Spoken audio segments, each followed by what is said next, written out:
Mon but est de ressembler à un sans-abri tout en étant riche. C'est en fait une bonne stratégie pour avoir beaucoup d'argent sans pour autant devoir avoir l'air d'un sans-abri. Tu ne devrais pas essayer d'avoir l'air riche, car cela te causera probablement plus de stress et tu auras moins d'argent. Je pense que globalement, tu seras juste plus malheureux. La première raison pour laquelle il est important d'avoir l'air pauvre, c'est que c'est plus facile de rattraper si tu ne cherches pas à suivre le rythme. Tu as constamment le dernier téléphone, les plus beaux habits et une nouvelle voiture chaque année, simplement parce que tu aimes l'odeur du cuir neuf et penses le mériter. Ça va être vraiment difficile de devenir réellement riche. Et ce n'est même pas le prix de ces choses qui est incroyablement élevé, c'est le coût récurrent de ces choses-là.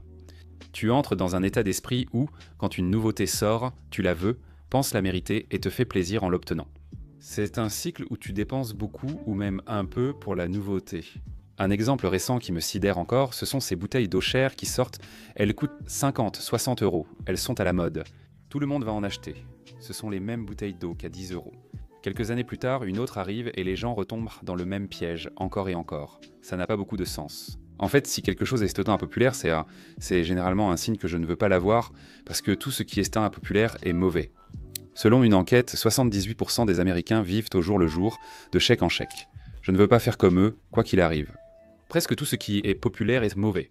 Si tu as déjà regardé certaines de mes vidéos, c'est le moment de t'abonner car la majorité d'entre vous ne l'aide pas encore. Essaie, c'est fun et gratuit. Vis la satisfaction.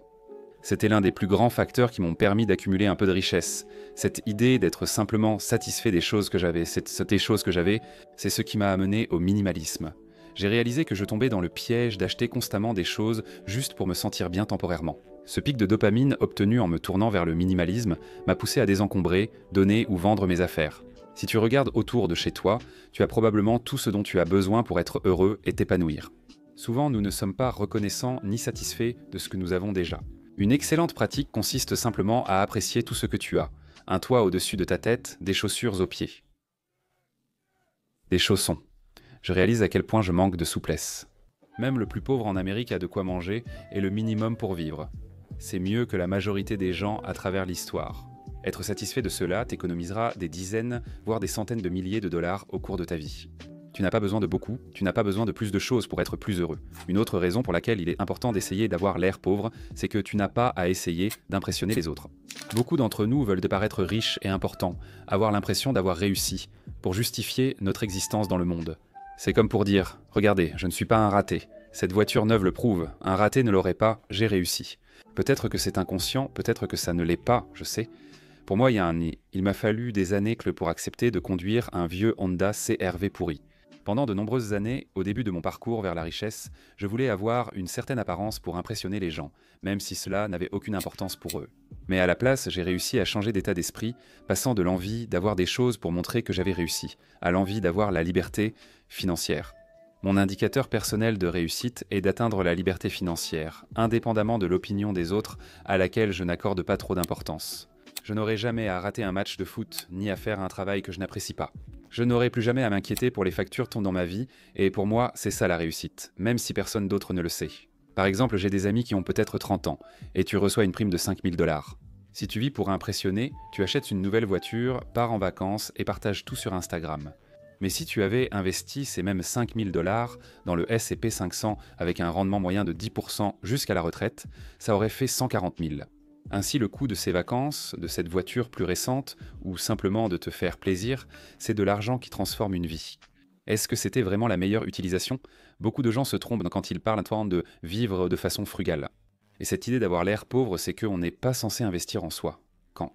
Malgré l'analogie avec la bourse, investir en soi-même offre le meilleur retour sur investissement possible. Apprendre une compétence pour décrocher un emploi mieux payé est un retour sur investissement exceptionnel. Récemment, tant que je me suis plongé dans la productivité et j'essaie de trouver des outils et astuces pour améliorer les choses. J'ai suivi le cours de Thomas Frank et en fait, tu sais, j'ai vraiment appliqué ce que j'ai appris. J'ai dû organiser mon calendrier et tout ce genre de choses et ça a vraiment fait une différence. Depuis des années, je suis de nombreux cours comme celui-ci avec Skillshare, le partenaire de cette vidéo. J'y ai même créé un cours sur le minimalisme. Si tu ne sais pas ce qu'est Skillshare, c'est la plus grande communauté d'apprentissage pour les créatifs. Il existe de nombreux sujets et catégories à explorer, comme le design graphique, le marketing, la photographie, et bien sûr pour moi, la productivité, la finance et d'autres domaines. Donc si tu es un créatif qui cherche à t'améliorer d'une manière ou d'une autre, Skillshare propose beaucoup de cours vraiment approfondis qui sont un peu du style « apprends en pratiquant ». Il ne s'agit pas simplement de regarder quelque chose en espérant pouvoir le refaire. Tu peux soumettre tes travaux et ces cours sont vraiment bien conçus. Les 500 premières personnes qui utiliseront mon lien ci-dessous bénéficieront d'un mois d'essai gratuit sur Skillshare. Donc tu peux par exemple te plonger dans un sujet, voir si la plateforme te convient. Je pense que tu vas vraiment adorer, alors vas-y, essaie-la. Une autre raison à considérer, c'est que tu peux trouver de la joie dans la simplicité. J'ai constaté que plus je simplifie ma vie, plus cela correspond directement au bonheur. Plus j'ai de responsabilités et d'événements, moins je suis heureux car je suis constamment stressé. Tu peux sûrement comprendre. Mais plus je me débarrasse de choses de chez moi, plus j'apprécie ma maison. Une pièce encombrée est stressante. Avoir trop de vêtements au point de ne pas trouver ceux qu'on aime n'est pas idéal. Je souhaite seulement posséder quelques objets qui remplissent parfaitement leur fonction, afin de laisser de la place à ce qui compte réellement pour moi. En fait, ça me va totalement. Et je suis presque fier de n'avoir jamais acheté de meubles neufs avant mes 28 ans. C'est la première fois que j'en achète. Tout le reste a été d'occasion ou gratuit, sauf quelques objets précis pour lesquels je suis prêt à payer quand je sais que le coût par utilisation sera très bas. Par exemple, si j'achète une nouvelle chemise que je vais porter quotidiennement pendant des années, mais en quantité limitée. Ça va revenir beaucoup moins cher que de changer constamment de nouvelles choses pour essayer d'être meilleur. Je garde le même téléphone jusqu'à ce qu'il soit complètement hors d'usage, contrairement à certaines personnes qui en changent chaque année. Et elles sont toujours fauchées. Ils font partie des 78%. Le but de tes affaires n'est pas d'impressionner, mais de faire le travail qu'elles doivent faire. Pour une raison quelconque, beaucoup de gens ne voient pas leurs affaires de cette façon.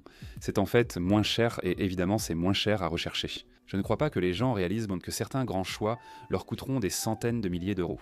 Ce sont des changements énormes dans leur vie qui peuvent être décidés selon que vous vivez pour les autres ou pour vous-même. La plupart des gens aspirent à une maison et un appartement plus grand, peu importe la taille qu'ils ont déjà. Ils désirent soit la piscine, la clôture blanche et une vie meilleure. Mais si tu sais que plus tu as de choses, plus tu vas devoir travailler pour payer ces choses.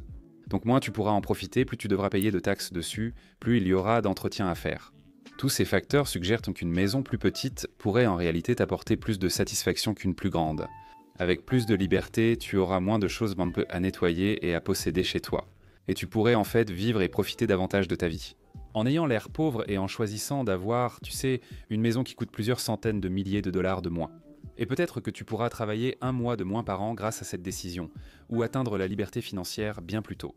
La différence à long terme entre acheter une voiture neuve chaque année et une maison plus grande est considérable. C'est littéralement de l'argent qui change la vie, et tu dois décider, est-ce que cet argent qui change la vie va vraiment changer ta vie, ou est-ce que c'est juste quelque chose que tu penses de le devoir faire, ou que tu veux faire pour te sentir digne de ça. Maintenant, une autre raison pour laquelle tu devrais essayer d'avoir l'air pauvre, c'est à cause des milliardaires.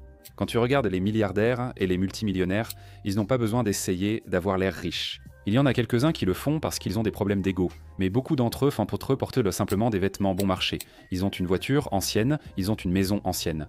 Ils n'ont pas besoin d'impressionner qui que ce soit, car ils savent ce qui est important pour eux et qu'ils ont réussi. Ils n'ont donc rien à prouver. Et je pense que c'est un excellent état d'esprit à viser. Tu sais que tu es en train de rembourser tes dettes, tu sais que tu es en train de constituer un fonds d'urgence en ce moment, tu sais que tu investis pour ton avenir. Tu n'as rien à prouver, tu réussis déjà en faisant ce qui est important pour toi. C'est un excellent état d'esprit. Les personnes ultra réussies n'ont rien à prouver, elles le savent. C'est pourquoi il est crucial d'établir un budget et d'avoir un plan financier. Je commence tout juste à mettre en place mon propre plan financier avec l'application Wise. Ce n'est pas un sponsor mais un lien affilié. Cela m'a donné une bonne perspective. Je sais que je suis sur la bonne voie et n'ai rien à prouver. Parce que je sais que je m'approche de la liberté financière, et c'est ce qui compte le plus pour moi. Le test d'ego montre que la plupart des gens qui essaient d'avoir l'air riche ont souvent des problèmes d'ego. Quand tu es à l'aise avec le fait d'avoir l'air pauvre, tu dois aussi être à l'aise avec toi-même, non? Tu es ouvert et authentique, sans te cacher. C'est parfois difficile à gérer, mais ça peut aussi apporter plus de bonheur. Lorsque je nettoyais des bureaux commerciaux, un collègue travaillait avec moi chaque nuit de la semaine, 5 nuits par semaine, environ 3 heures par nuit, pour pouvoir payer son nouveau camion. Il avait un travail de jour, et puis il avait ce travail de nuit, et ce travail de nuit payait son camion à 60 000 $. Il a choisi d'avoir l'air tape à l'œil le soir et le week-end, et d'avoir ce camion inutile. Et il était prêt à échanger 5 nuits par semaine de sa vie pour ce camion. Il échange littéralement sa vie contre un camion stupide. C'est ce que la plupart d'entre nous font. Si tu réduisais considérablement tes dépenses sans te soucier du regard des autres, ça t'irait. Cherche et essaie activement de le faire.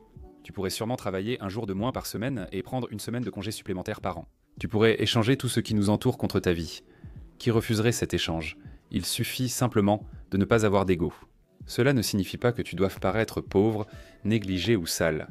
Il s'agit simplement de trouver tes priorités et cet équilibre qui va te convenir, et vraiment de vivre une vie choisie, pas une vie subie. Agis selon tes propres valeurs, pas selon ce que les publicitaires, la société ou les tendances te dictent. Fais ce qui compte vraiment, pour toi. Ta vie finira par t'économiser de l'argent, te faire gagner du temps et te rendre plus heureux. Tu sais, ce qui me rend vraiment heureux, c'est quand les gens regardent cette vidéo juste ici, que YouTube sait que tu vas aimer. Donc si tu penses que là que tu devrais cliquer dessus, je peux le faire. Je dois mieux préparer ces conclusions.